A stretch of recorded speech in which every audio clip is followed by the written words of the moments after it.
اللبة بنت الصيد من شفا يعدم الخضرة بالعين تحيم لها. تاريخها معروف بالجودة والكرم، وفي جنب الراجل ديما تلقاها.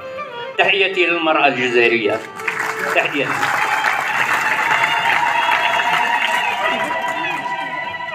أنا على بالي بالمرأة الجزائرية، أنا على بالي بالمرأة الجرخنشلية وماذا تكن لي من محبة وإخلاص. أحييكم، على بالي تحبوا عندكم بزاف، 4 سنين ما سمعتونيش.